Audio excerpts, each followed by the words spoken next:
নমস্কাৰ, মোৰ অন্যতে মিনি ব্লগলৈ আপোনালোক সকলোকে স্বাগত জনাইছোঁ। আশা কৰোঁ সকলো ভালে কুশলে আছে, মোৰো ভালেই।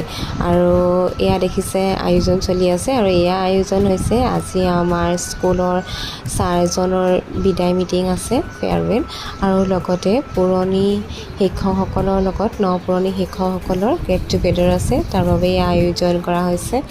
আৰু তাৰ পাছতে এয়া মিটিং ষ্টাৰ্ট কৰা হ'ল। আজি যথেষ্ট গৰম দেই। আৰু এয়া হৈছে আমাৰ প্ৰমোদ তুতি ছাৰ, যাৰ আজি বিদায় মিটিং। আৰু তেওঁ কেনেদৰে সৰু সৰু উপহাৰৰ লগতে সম্ভাষণ জনোৱা হৈছে। আৰু তেওঁ 1995 চনৰ পৰা 2026 চনলৈ সুদীৰ্ঘকাল কৰ্মজীৱন কৰিছিল। আৰু আজি তেওঁৰ বিদায় মিটিং। সঁচাকৈ বহুত বেয়াও লাগিছে। বহুত এজন ভাল ব্যক্তি হয় তেওঁ।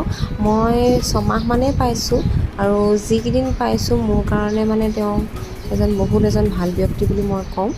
আৰু তাৰ পাছতে এয়া ভাতৰো আয়োজন কৰা হ'ল, আমিও খাই ল'লোঁ। অন্যতে ভিডিঅ'ৰ লগত আকৌ লগ পাম। আজিলৈ আহিছোঁ দেই, ধন্যবাদ।